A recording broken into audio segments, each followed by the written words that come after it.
बाबा ने पूछा अपनी भाषा में, क्या पूछा हो?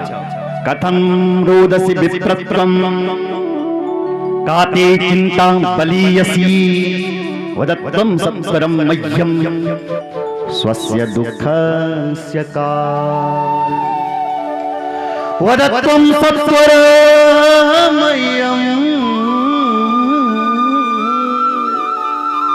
स्वस्य दुःखस्य कारणं।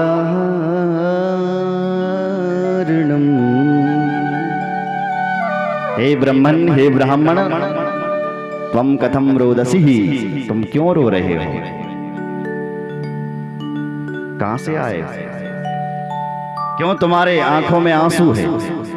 कौन सी चिंता तुम्हें सता रही है? वदत्वं सत्वरं मह्यं स्वस्य दुःखस्य कारणं, मुझे बताओ तुम्हारे दुख का कारण क्या है?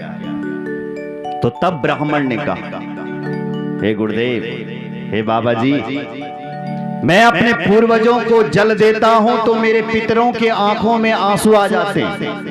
क्या कह रहा है? मैं यदि अपने पितरों को जल देता हूं तो मेरे पितरों के आंखों में आंसू आ जाते हैं। क्यों? बोले मेरे बाद कोई उनको जल देने वाला नहीं। जब भी मैं अपने पितरों को तिलांजलि, श्रद्धांजलि, धूपांजलि देता हूं तो मेरे पितरों की आंखों में आंसू आ जाते हैं। कहते हैं कि जब तक तो तू है तब तक तो हमारा पिंडदान, हमें कोई जल देने वाला है, पर जब तू चले जाएगा, तू भी यहीं आ जाएगा, फिर हमें जल कौन देगा? संत जी समझ गए, ओहो, लगता है तुम्हारा कोई बेटा नहीं है, मुझे जल कौन देगा, इसलिए तुम रो रहे हो मरने के बाद। मेरी अंत्येष्टि कौन करेगा, मुझे अंगरी संस्कार कौन देगा, इसलिए तुम रो रहे हो। देखो ब्राह्मण, मैं तुम्हें समझा रहा हूं, संसार में कोई किसी का बेटा बेटी नहीं है। उंचा ज्ञानम प्रजारूपम बलिष्ठाः कर्मणो गति विवेकम तो समासद्य त्यज संसार वासना। देखो ब्राह्मण, कर्मों की गति बड़ी बलबलीत है। संसार में कौन किसका बेटा और कौन किसकी बेटी, और बेटा से तुम्हें सुख मिलेगा ये तुम्हारा भ्रम है। हमारे पास जो चीज नहीं होती है ना, हम उसी में ही सुख मानते हैं। हे प्रभु, किराए के मकान में रह रहे हैं, अपना मकान हो जाता तो हम बड़े ही सुखी हो जाते हैं। कि अपना मकान बन गया, टीरी में हो गए सुखी। तब कहता है, बोले प्रभु अभी भी नहीं हुआ, अब थोड़ा गाड़ी का साधन और मिल जाता, क्योंकि इधर उधर जाने में बड़ी दिक्कत है, तो हम बड़े सुखी हो जाते। गाड़ी मिल गई, हो गई।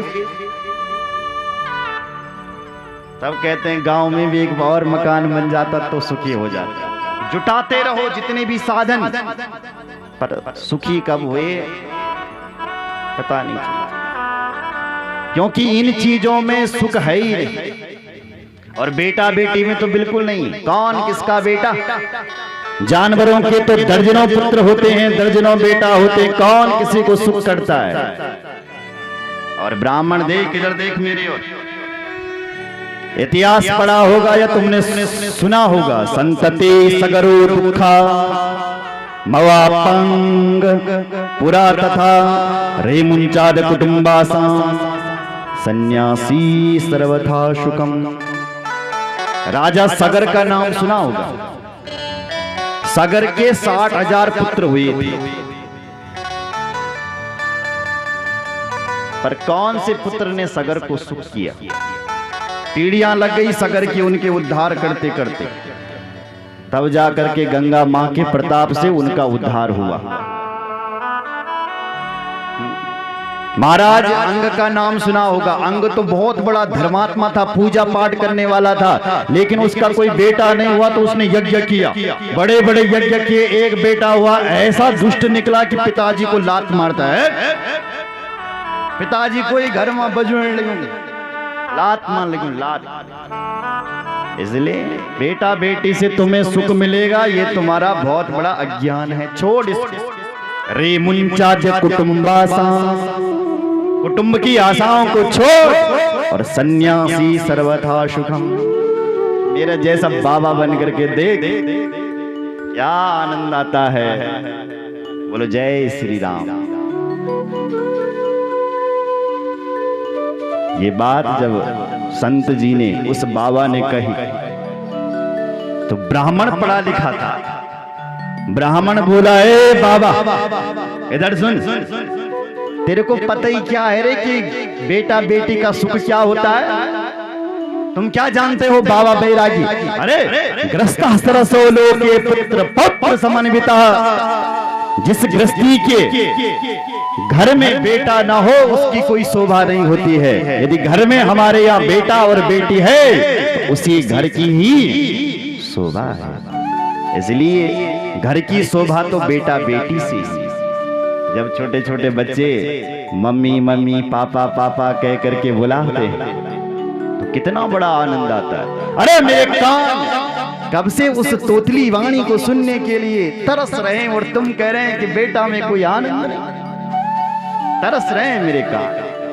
इसलिए मुझे ये प्रवचन नहीं सुना कि बेटा में आनंद नहीं है। मुझे तो एक ही बात समझ में आती है कि बेटा दो बस। सुन रहे हो? तो संत जी ने कहा इधर आओ। आया, बोले मैं ज्योतिष का प्रकांड विद्वान हूं और मैं हस्तरेखा मस्तिष्क रेखा सब जानता हूं और तेरी माथे की रेखाओं को मैंने पढ़ लिया। सुन विप्र मया तेभ्या प्रारब्धं तो विलोकितम सप्त जन्मं वधी तव पुत्रो ने वचने वचन। सप्त जन्म वधी तव पुत्रो ने वचने वचन।